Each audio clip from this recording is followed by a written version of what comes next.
देखिए ये question NEET 2022 का है। इसमें कुछ फिजिकल क्वांटिटीज़ हैं, उनकी डायमेंशन निकालनी है। उन्होंने कहा match the list first with the list second, यानी डायमेंशन निकालनी है। तो डायमेंशन के लिए हम एक आध निकाले दे रहे हैं, एक आध के फॉर्मूले लिख दे रहे हैं। जैसे पहला निकाला है ग्रेविटेशनल कांस्टेंट। ये कहते हैं ग्रेविटेशनल कांस्टेंट जी की डायमेंशन निकालिए आप। तो आपको वो फार्मूला सर्च करके लाना पड़ेगा जहाँ जी होता है। तो कहाँ पर जी होता है? F बराबर जी m1 m2 upon R square. तो जी की वैल्यू क्या आएगी? F R square upon m1 m2। अब इस एज तक आते आते लोग डायमेंशन भी भूल जाते हैं, बड़े हो जाते हैं ना, तो डायमेंशन का याद रखें। तो F की डायमेंशन क्या होती है? ml t inverse 2। R square की क्या हो जाएगी? L square. और एम स्क्वायर की क्या होगी? m1 m2 है, एम स्क्वायर। तो इसको ऊपर ले जाओगे तो आएगा m inverse L cube T inverse 2। देखो निकाल तो लिया, लेकिन बहुत जल्दबाजी मत करिएगा, क्योंकि एग्जामिनर को मालूम है कि ये पावर ऊपर ले जाने में आप गलती कर सकते हो। ठीक है, तो एक तो ये आपका हो गया जा करके। अब gravitational potential energy, gravitational potential energy पहले इसको नोट कर लीजिए, नोट कर लिया होगा ना। इसके बाद निकालनी है gravitational potential energy. Gravitational potential energy कौन सा फॉर्मूला लगाओगे बताओ? इसको निकालने के लिए फॉर्मूला कौन सा लगाओगे? एमजीएच लगा दो ना। अरे भाई एमजीएच नहीं होती है, इसको ग्रेविटेशनल पोटेंशियल एनर्जी भी कहती है ना। अगर कोई बॉडी h हाइट ऊपर है तो उसके पास जो ग्रेविटेशनल पोटेंशियल एनर्जी होती है वो यही तो होती है, mgh। तो अगर इसकी डायमेंशन निकालेंगे तो m की m हो जाएगी, g की एल टी इनवर्स 2 हो जाएगी और h की l हो जाएगी। तो इसकी आने वाली है ml स्क्वायर टी इनवर्स 2। इन्होंने एक्चुअली में दिया क्यों डायमेंशन? अब दिया क्यों का सिलेबस में है तो देंगे। इन्होंने दिया इसलिए कि आपको फॉर्मूला याद है कि नहीं याद है। जैसे अगला पार्ट आपसे कह रहे हैं ग्रेविटेशनल पोटेंशियल निकालो। ग्रेविटेशनल पोटेंशियल क्या होता है? V बराबर ग्रेविटेशनल पोटेंशियल का फॉर्मूला डेफिनेशन क्या होती है बता सकते हैं?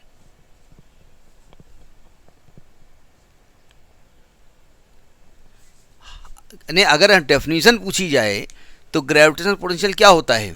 किसी बॉडी को, यूनिट मास की बॉडी को इन्फिनिटी से ग्रेविटेशनल फील्ड में लाने में जो वर्क करना पड़ता है उसी को कहते हैं आप ग्रेविटेशनल पोटेंशियल। ठीक है, और एनर्जी में मास से मल्टीप्लाई कर दिया जाता है। ठीक है, तो यहाँ पर आ जाएगा आपका माइनस जी एम बटे आर, यही होता है ना फॉर्मूला। अब देखो, अब ठीक है, अब मैं बता देता हूँ, तरीका चेंज करूँगा। माइनस से कोई मतलब नहीं है। जी की डायमेंशन क्या निकाली अभी आपने? जी की डायमेंशन निकाली आपने m इनवर्स, बताइए क्या निकाली? m इनवर्स एल क्यूब -2 निकाली है, और m की m हो जाएगी और l की l हो जाएगी। अब देखो ध्यान से, m से तो कट जाएगा, ये 1 पावर यहाँ पर है, -1 यहाँ पर है, तो ये l एक कम हो जाएगा, तो l स्क्वायर टी इनवर्स 2 हो जाएगा। समझ में आई बात नहीं आई? अब एक बात देखिएगा, ग्रेविटेशनल पोटेंशियल एनर्जी भी तो वर्क डन होता है। जब work done per unit mass हो जाता है तो उसी को कहते हैं ग्रेविटेशनल पोटेंशियल। तो ग्रेविटेशनल पोटेंशियल और ग्रेविटेशनल पोटेंशियल एनर्जी में डिफरेंस समझ में आया? तो अगर हम ग्रेविटेशनल पोटेंशियल की पोटेंशियल एनर्जी की ये डायमेंशन निकाल चुके हैं, तो इसी डायमेंशन को मैं m से डिवाइड कर दूं तो क्या ग्रेविटेशनल पोटेंशियल की नहीं निकल आएगी? निकल सकती है ना। तो मैंने इसको m से डिवाइड कर दिया, m कट गया, तो एल स्क्वायर टी इनवर्स 2 हो गया, काम खत्म। काय के लिए कहानी लिखी है? हमें ये फार्मूला थोड़ी डिराइव करना था। हम जानते हैं ग्रेविटेशनल पोटेंशियल एनर्जी जब पर यूनिट मास हो जाती है, जिस बॉडी, जो बॉडी इन्फिनिटी से लाई जा रही है अर्थ के ग्रेविटेशन में या किसी के ग्रेविटेशन में, तो उसके मास से जब डिवाइड कर देते हो तो बन जाता है ग्रेविटेशनल पोटेंशियल। तो हमने m से डिवाइड कर दिया तो वही डायमेंशन निकल आई। फिर आपसे कहा ग्रेविटेशनल इंटेंसिटी। ग्रेविटेशनल इंटेंसिटी अभी थोड़ी देर पहले हमने फॉर्मूला बताया, force experience by per unit mass, यही था ना। इंटेंसिटी ऑफ ग्रेविटेशनल फील्ड कहिए, ग्रेविटेशनल फील्ड स्ट्रेंथ कहिए, ग्रेविटेशनल इंटेंसिटी कहिए, force experience by unit mass. तो फोर्स का आप जानते हैं mL/T−2। अब ये नहीं कहना आपने G_m1 m2 क्यों नहीं लगाया, अरे फोर्स फोर्स होता है ना, किसी फॉर्म से निकालिए, डिवाइडेड बाय m, तो ये हो जाएगा L/T−2।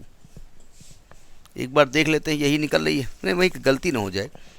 L/T−2, जरा एक चीज़ समझिएगा, कभी कभी ये थोड़ा बदतमीजी करते हैं। वो कहते हैं कि gravitational intensity is equal to which physical quantity. अब वैसे ग्रेविटेशनल इंटेंसिटी अलग चीज़ होती है, तो ग्रेविटेशनल इंटेंसिटी को अगर हम ध्यान से देखें, ये डायमेंशन किसकी दिख रही है, एक्सीलरेशन की दिख रही है, तो एक्चुअली ये एक्सीलरेशन की होती है। भाई देखिए, IG बराबर F बराबर mg भी तो होता है ना, mg डिवाइडेड बाय m, तो वैसे भी IG की वैल्यू g के बराबर हो गई। तो कभी वो कहते हैं ग्रेविटेशनल इंटेंसिटी किस फिजिकल क्वांटिटी के बराबर होती है, और 4 से फिजिकल क्वांटिटी वो दे देते हैं। अब जिसको ये कंसेप्ट मालूम है, जिसको डायमेंशन का कंसेप्ट मालूम हो तो लिख लेगा, और जिसको अक्कड़ बक्कड़ मालूम है, अक्कड़ बक्कड़, लंबी लंबी नाट, फर्स्ट पार्ट फर्स्ट नाट, सेकंड पार्ट सेकंड नाट, जो जिसमें लास्ट में पंखुड़ी जो बच जाए वही आंसर। ठीक, तो ये आपका नीट 2022 का क्वेश्चन है, नोट करिए।